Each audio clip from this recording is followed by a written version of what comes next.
Yes, Dickie Valentine and Mr. Sandman. So, Madonna on the way. I shall play you a track from the forthcoming album, which is called Madam X. Having listened to it, it's out tomorrow, by the way. Outstanding tracks, I think. I Don't Search, I Find, I Rise, Come Alive, Future. I also like Looking for Mercy too. So they're ones that kind of really resonated and I thought were very good. And just to say about Madonna, I think she has, without doubt, blazed a trail for all women making music today. There are so many people who wouldn't be the artists they are today if it wasn't for Madonna. So she showed them how they could be and how they could express themselves however they chose. And she's always worked, can you imagine, under the glare of fierce scrutiny. And she's had a harder time, I think, than anybody I can think of. But she's always been outspoken. She's always pushed boundaries. But she's also a person just like you and me. And she lives under this insane scrutiny. I just cannot imagine how that must feel.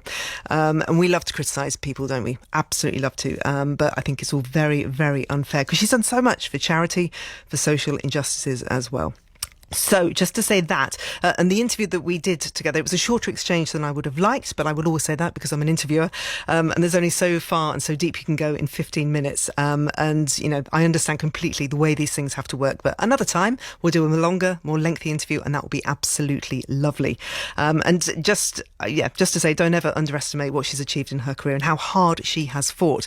And every time I've ever met her, I've ever done an interview with her, she has always been really kind and very open and very generous to me whenever we've met. So there you go. I just like her. This is Madonna from the new album Madam X, and this is called Dark Ballet.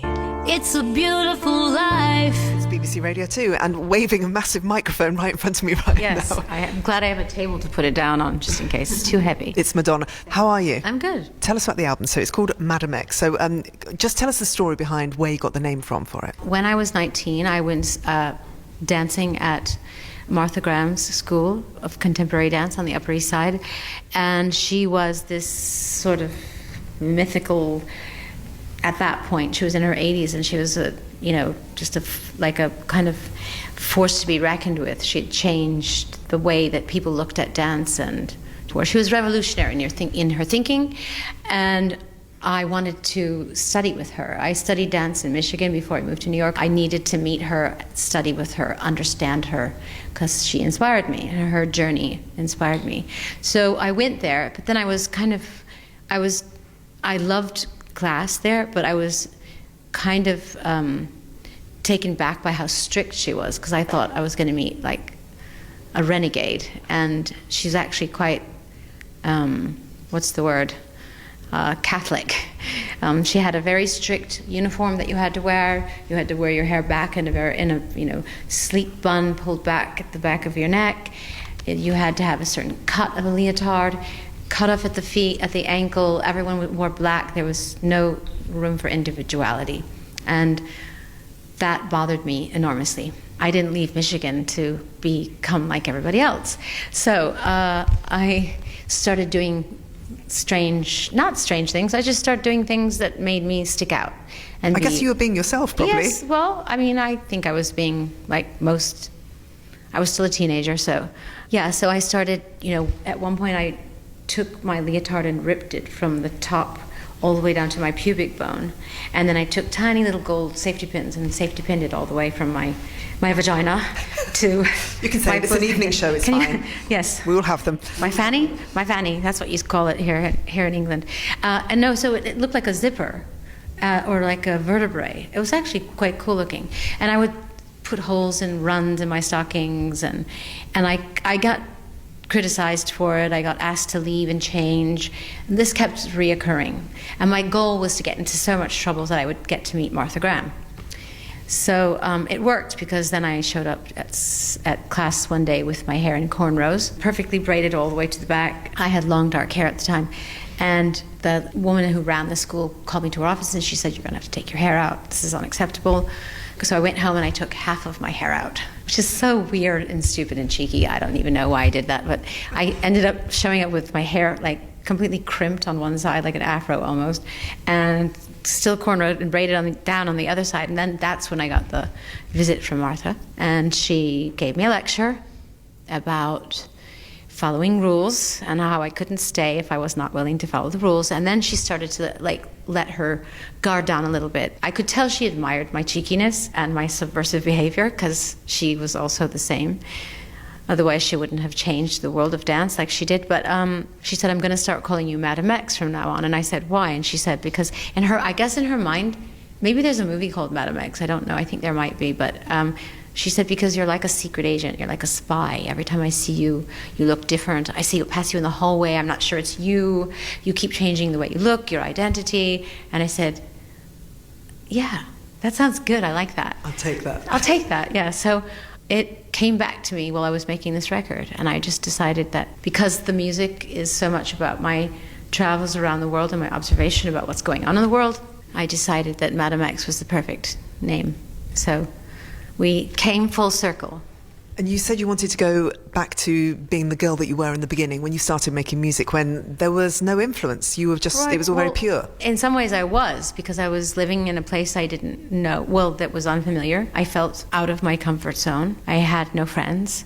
I had no social life. This is in Lisbon? Yeah. In Lisbon, yeah, for your son. Yes, well, with my children and my staff, but that was like my only world. I was a little bit lonely. And I started meeting musicians and feeling inspired by them and going out and making friends little by little. And I felt like I felt a sense of deja vu, the way that I felt when I first moved to New York, where there was no expectations of me. People didn't treat me any differently in Lisbon. They didn't act like I was a famous pop star or anything. I hate that phrase, but I went to living room sessions and small music bars and photo clubs, and I felt like I was just like everybody else. God, I can't imagine how liberating that was great. It was great, and it reminded me of my days when I first moved to New York, when I started to slowly make friends, when I discovered who I was and what I wanted to do and the path I wanted to go down. And yeah.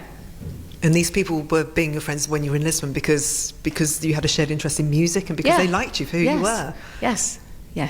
As opposed to any preconceptions. It was fun listening to photo versions of Like a Virgin. Yeah. Can you describe some of the amazing situations you found yourself in with some of the musicians who are out there? Is there one that stands out in your mind? One of the most exciting meetings was meeting the Batucaderos. There's a song on my record called Batuca, and it's a form of, it's a group of women. It's music made by women and only performed and played by women. And they sit in a semicircle and they play leather drums on their laps, and they're called tchebas. And they beat out triplet rhythms and they sing in Creole to these rhythms. And they're all songs about overcoming oppression and not fearing no evil, and they're songs of empowerment. And I was really moved not only by the sound of them, because the sound of their music is unbelievable, but what they were singing about was amazing. And I was like, what? This is insane. I have to work with them. Was it daunting joining in with them and when you were first making music with them? Well, no. I mean, I saw them perform several times before that happened. And then because I was good friends with this gentleman that I had met in Lisbon, he was one of the first guys I met. His name is Dino de Santiago, and he's a musician himself. And he's the person, he was like my plug. He basically introduced me to everyone in Lisbon that had anything to do with music. So I owe him a lot. And he brought, because he's from Cape Verde, and these women are from the islands of Cape Verde, he brought them. He said, I've got a special treat for you. I think he was really trying to impress me. So he would take me out all the time and introduce me to this amazing singer and guitar player and this amazing percussionist and these great jazz musicians and this. So finally I met the Batucaderos. And I asked him the second time I'd seen them perform if he thought it would be possible for us to collaborate on something. So he facilitated it. Yes, he was the agent. Yeah. Yes. And then when you actually worked with them, was it that must have been quite Then we worked emotional... together in the studio, and it was all live. We all stayed in the same room together, and they don't speak English, and I don't speak Creole Portuguese, and so he was our translator.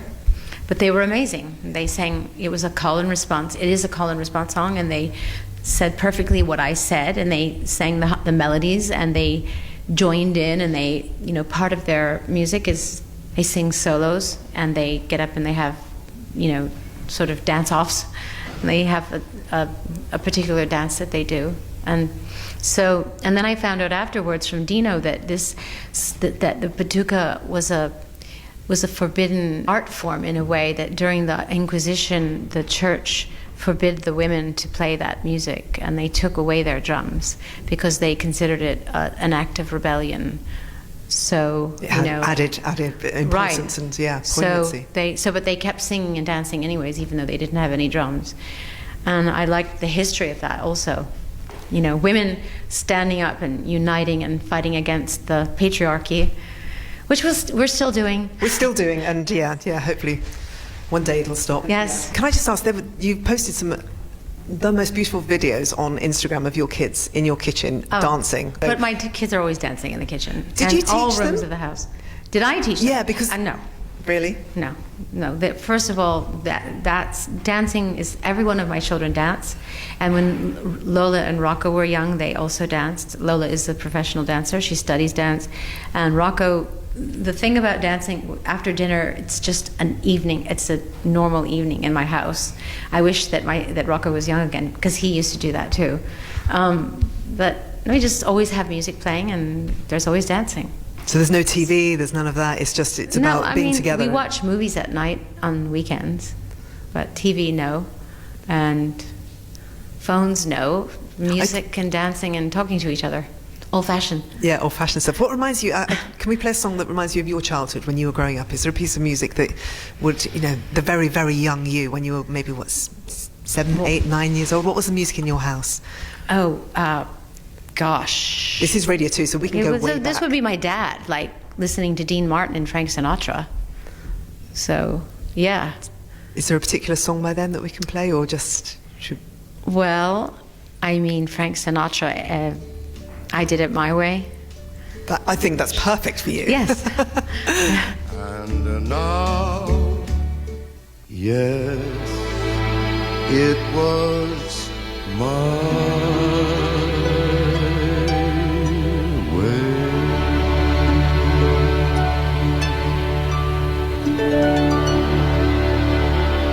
When it comes to dance music, so what's a big song that you and your kids would dance to? Is it because we can play a dance track as well? Is there a real favourite? In my house? Yeah, that you would dance with your kids to. Oh gosh, there's a lot of those. We dance. I Am a Gummy Bear. I don't know that one. You don't? Oh, no. Check it out. Okay. Oh, I'm a gummy bear. Yes, I'm a gummy bear. Oh, I'm a yummy, tummy, funny like a gummy bear. I'm a jelly bear. Yes, I'm a gummy bear. Oh, I'm a moving, grooving, jamming, singing gummy bear. Oh, yeah. But you've talked a lot about how in the beginning you wanted to get a song on the radio. That was your key thing. Yes, I remember being in New York. And I had been working for years trying to get music to DJs and clubs and trying to get a record deal, and finally I got a record deal with Sire Records. And I remember sitting in my apartment and I had the radio on, and suddenly my song came on the radio, and it was Everybody, and I was like, oh my God, it happened. And I was so happy and so grateful, and so it was like the craziest thing that I could ever imagine in my wildest dreams, that a song that I wrote would be playing on the radio and that people would be hearing it the way I was. I need the way. Yeah. One more song, if I can ask you to choose a song when you're melancholy, when you're feeling a little bit kind of like you just want to wallow in a bit of melancholy. Is there a song that you play? It's a toss-up between Lilac Wine by Nina Simone, which is the best, or Between the Bars, which is an Elliott Smith song. I'll keep them still. Madonna's melancholy song was Elliott Smith, and that was called Between the Bars. We also played you Gummy Bears. There you go, a song that she likes to dance to with her children. And also Frank Sinatra, I Did It My Way, which was absolutely perfect. I hope you enjoyed that. Interviews with someone like Madonna, where there is so much to discuss, will never be long enough. So until the next time, I hope you're happy with that. The album is coming out tomorrow, and it's called Madam X. This is Radio 2 on the BBC Sounds app, on digital radio, and on 88 to 91 FM.